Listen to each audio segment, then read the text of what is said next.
This video is brought to you by the Dragon Slayer. Be sure to check out our website for additional articles, videos, and commentary. Welcome back to our Modern Monday event. I'm here with Tom Pampalone, with me, Christopher Corletto, and we are having Tom Pampalone playing Blue-Red Twin versus Tony Fuda, who is playing Grixis Twin. Okay, so normally I wouldn't commentary on something like this, but this is probably the first time, or maybe last time, I'll ever be on camera, and I just wanted people to get a good idea of actually having a player in the booth as well, so they can get an idea of what we were thinking, when it happened. So, I mean, I don't... These decks are... they play almost the same, but also very differently. Well, I don't know, in my opinion, I think the Blue-Red just has I guess against the mirror match, so to speak, the Grixis build has a little bit better, just as it terminates and all that. But, but of course we got Tampon opening with the old twin and double Serum Vision, so... Yeah, I don't think there's a hand that I never not have Serum Visions in. Actually, it's pretty interesting, because I think the mana base for the Grixis Twin is, just a little bit more shaky. So post-war, when I get, Blood Moon and stuff like that, it's really good for me. Tassigar I really don't have a problem with, because Remand is so powerful, and they just, delve their graveyard and can't, Scalding, or can't Snapcaster Mage or do anything with that. So you're opening with the Serum Visions, and he's going to crack the Tarn as well. There's a Remand and a Mountain. Thank you, Tom, for letting us see your hand. Yeah, see, I'm on it. All right. Yeah. I was trying. It actually is very hard. We are getting better at it. Not you. Not Tony, anyway. Let's see how Tony does. There he goes. He's cracking that Scalding Tarn, getting a Steam Man's tap for the end of turn. And what's actually nice about this matchup is if I can continuously play Serum Visions, or whoever can play the most Serum Visions early game, you tend to generate card selection a lot better, and you're just more prepared for the late game. Mm-hmm. Yeah, I mean, you guys aren't really... Even despite these both being very, very fast decks, I feel like in the mirror match, the game will go on for a while. Then you kind of just pick, like you said, the best spells. And I'm assuming you're gonna grab maybe the other Deceiver as well, or leave it on top. I just kind of want all the Deceivers because he does have a lot of removal. I consider Deceiver Exarch probably one of the best cards in the matchup too. Not necessarily because I have Splinter Twin, because he'll just wait for me to play the Splinter Twin to kill it. I just like it because it can tap down his lands, keep him off mana. And like I said, his deck is more restrictive in the terms of mana selection that he has. That's true. So yeah, this is pretty much how it goes all the time. Yeah. We just Serum Visions all the time. And of course, drawing then we got the old double lands, probably double push, right? Yep. Yeah, so it's actually interesting. I've been playing this deck for a long, long time, and when the Serum Visions is weird. Even though I push it, it's very possible that I might have fetched here end of turn and not mattered anyway. Yeah, I was gonna say maybe you just leave it on top. Sometimes if I have a red source in my hand, like another Steam Vents or something, I'll just play that for the turn and then fetch get an island, so that way I don't bolt myself. But well, it would seem good if you left them both on top, because let's say if somehow he thought scoured you and decided to target you for whatever reason. It's just nice to get rid of those lands. Yeah, that's true. You're pretty much already up as many lands as you need. Yeah, the nice thing about Twin is it can pretty much operate on 4 lands. For his own Serum Visions. And that is Mystery Card, with top 2 being Mystery Cards. Oh. It looks like... I see Scalding Tarn, saw a couple lands in his hand. I actually don't remember him having what particular action he had this time, and it was a little while ago. So the nice thing, too, is in this matchup, he's actually required to have an actual removal spell, as opposed to a Lightning Bolt for the Deceiver Exarch. Yeah. I mean, the 4 toughness is one of the reasons why Deceiver is just so good. Yeah, that's why you see a lot of lists playing 4 Exarch, only 2 Pestermite. So I did see a Bolt in Tony's hand as well. If I do remember correctly, he does also have a Desolate Lighthouse in his hand. Now, in this matchup, that card is probably one of the best cards to have, just for the control mirror, because eventually that'll really go to late game, and he can generate a ton of card advantage that way. Yeah, I do remember the old control decks, the old Grixis decks in Avis and Restore. They ran the Nephalia Drownyard as a alternate win condition, as well as the... Yeah, I mean, sometimes these games go so long. I mean, you really want, at least one piece of utility to do something. So now we've got double Twin and double Exarch in your hand. Yeah, which seems very neat. So now, basically, I have enough to cast Exarch with leaving Remand up. And he goes for his own. This was actually before I knew he was playing Grixis Twin. So he cast the Exarch, and I thought he was just kind of playing it as a bluff. So I was actually unsure if he was even playing the twin variant of any sort. And you go for your own. So in this case, it's basically just a window to get mine up. Now, like, there's certain scenarios here where, like, if he has Splinter Twin with counter magic backup, he can just win. But that's kind of a risk I have to take here. I'm not really going to be hesitant, or not be hesitant to, like, do it. Well, yeah, it's either you lose or you have a chance of winning. Right, so, like, the best part is to, like, play that game where, oh, now both of our Exarchs have resolved. Let's play the game. Who can resolve a Splinter Twin? And I can't see the twin in his hand. I'm not sure if it's... It doesn't look like. I still see Exarch. I see Fetch Land. Looks like a Bloodstained Mire coming down for him. Yep. Question mark? And yeah. bam. Okay. She has double fetch up still. And you go for the other twin. Which is pretty neat, so... That's interesting that you did that. Yeah, I don't really care. If he wants to counterspell it, that's fine. At this point in the game, it depends. Like, I don't have any burn action or anything, so there's really no race for me. And if I want to, like, get him to a position where I want him to counter stuff, that way I can resolve Splinter Twin and just win. True. So I'm trying to bait him to use removal spells, bait him to tap his mana in, like, probably the most consuming way, so that way I can actually resolve my Splinter Twin. Yeah, there's a terminate, yep. Yep. As expected. Which is fine, because I have more. Yep. And I don't know how many copies of any of them that he's running, but we did see in previous videos he was running Pestermite as well, so. So you got the old Double twin. It's a shame that you're down. Oh, actually, never mind. It would be 8 mana to do that. For the old double twin? The old double twin, yep. Yep. Yeah, it's kind of a weird situation to be in. I mean, I kind of want to just draw, like, good spells here. There you go. So I'm assuming you drop the bolt, yep. Yeah, I was actually at this point pretty afraid for myself because I don't have any counter magic that's really effective. Remand is not the strongest here, especially when he's running potentially other hard counters. So now let's see here. It would be. I'm assuming I would probably just go for the twin right here, because I mean, if he has a removal spell, he can't Pestermite himself, or because the only thing he's running, I believe, is terminate in terms of hard removal, right, which would leave him 2 mana up. Yeah, so there is a situation here where I was like, again, you know, I'm just trying to bait and see what he has.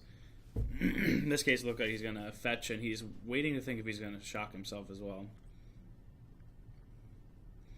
And these are, like, very close games. None of us have ever even played Bolts yet. We really haven't gone to combat at all. Yeah. It's kind of like a game within a game because yeah. there is that combo, and we're both very aware of it. Also, I was saying before, like even though you both have sort of the early game setups, you sort of have to play them both as sparingly as possible. Oh yeah, definitely. There's points where you can get caught, like, you know, with your pants down, so to speak, and you're just screwed.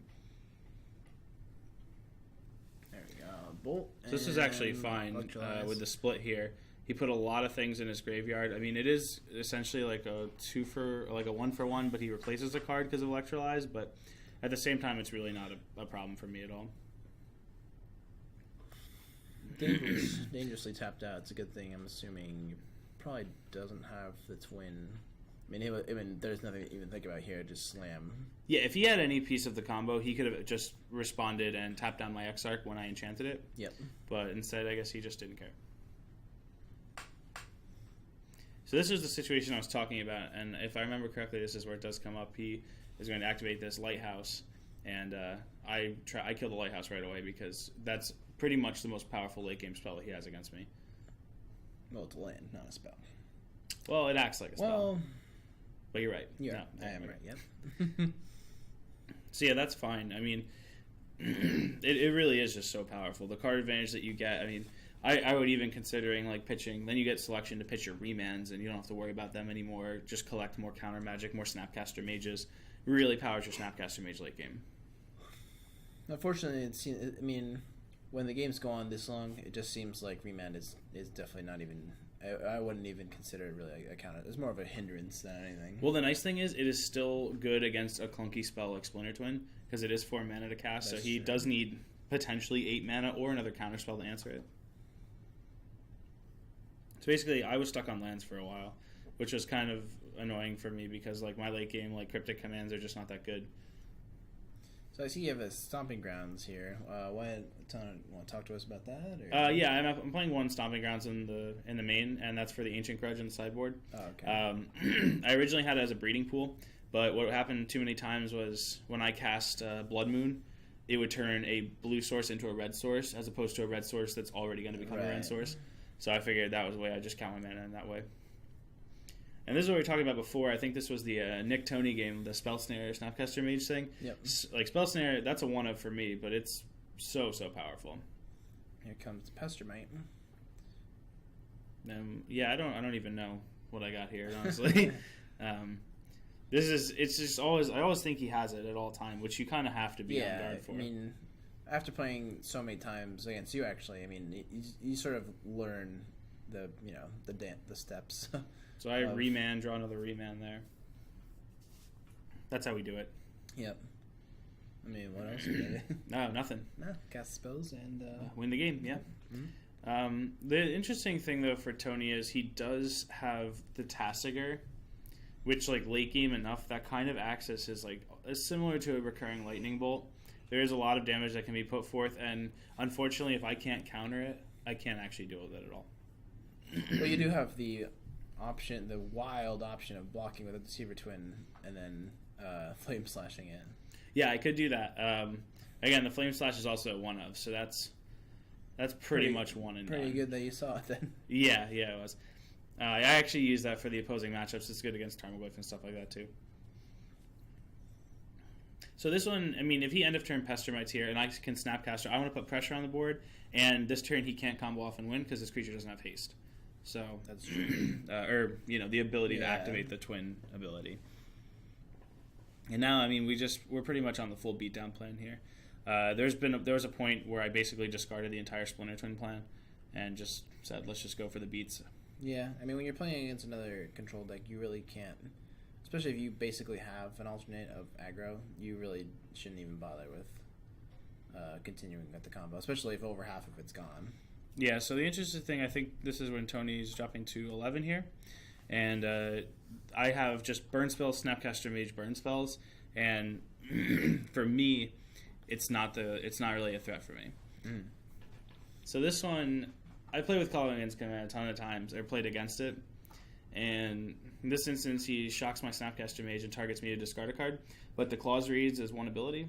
So actually what I end up doing here is, which you'll see in a second, I cast an Electrolyze and 1/1 to target my Snapcaster Mage and him to fizzle his Coloring's Command so I don't have to discard a spell. Okay. So I actually kill my own Snapcaster Mage, but replace it, and I deal a point of damage to him. So this is what I was explaining to Tony when we were going over it, so that way he knew that if one clause doesn't resolve, the whole spell doesn't resolve.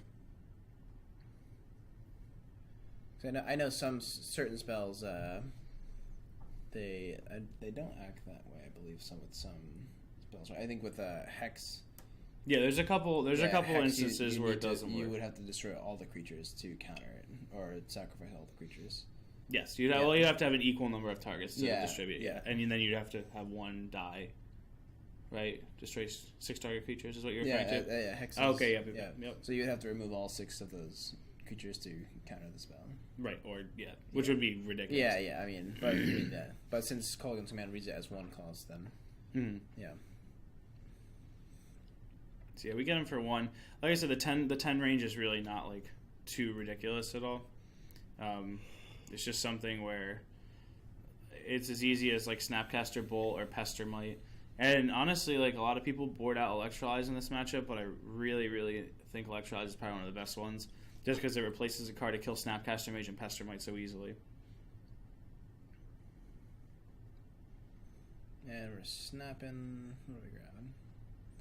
I think this is the Electrolyze plan here, only because we can, kill his dudes. Yep. So I'm assuming targeting Electrolyze and targeting. Yep. And this is basically the point when I realize I'm the aggressor in the matchup, and I just basically switch gears here. So if I can keep killing his Pestermites over and over again, I don't have to worry about the combo at all, and just force him to worry about the damage. And then that puts him on the plan where he has to combo off to win. There's no actual way he can play the game anymore without comboing. Right. I mean, being at less than 10 is always sort of scary playing even against just the regular twin decks, just because, like you said, they do have the snap counter burn plan. Absolutely. So this is also the instance, like you saw that I tech edged his Desolate Lighthouse earlier. Now I have my own Desolate Lighthouse, and I'm generating the card advantage. It really, like, this is basically my recurring strategy here. We're trying to sling bolts and stuff and hit him for 2 damage. Yeah, I mean, it's gotten to the point where, I mean, it always sort of gets to this point later on in the game where the game is sort of spiraling into your favor. Oh, absolutely, yeah. And this is also nice here because I don't actually mind him killing the Snapcaster Mage. That 3 damage is so much more significant to be put towards, like, a Pester Mite or my face. Mm-hmm. But he really doesn't have a choice. Yeah, and I believe you'll go snap at that turn and then... Yeah, there's an interesting thing. I don't actually remember if I had targets. I was pretty tired at the time. So I think I cast, and I was like, I'll cast that Electrolyze that I exiled with the other one. And I was like, I can't do that. Well, I just won't target anything then. Oh, well. Yeah. If you got it, you got it. I mean, in some way, we still managed to get there. I mean, I do remember playing, one F&M during the Dark Ascension block with... one of the players at the store, Doug, it was a blue-black control mirror, and he just decided to slam a Snapcaster Mage, and it turned 2 more Snapcaster Mages. Last turn, Snapcaster Mage, and keep swinging in. Oh yeah, the Snapcaster beats are awesome. They're really, really powerful. So you can see like the crazy card selection I'm getting now with Lighthouse. This attack's going to drop Tony down to 5, I believe. And see, now I can actually pitch this Mana Leak, and my hand's actually combo pieces. So like all else fails, I still have combo to win. You do have a full combo in hand, right? You have the after activating the Lighthouse multiple times, I do have it. Yeah. And so I mean, this is basically it. He's at 5 now. It's only a couple more combats from the Snapcaster Mage. You can see he's the control player. He has to kind of stabilize the board now. We're going for a Splinter Twin on... I see. So he's drawing a card, I suppose, or... There we go. So, all right, and that's going to be the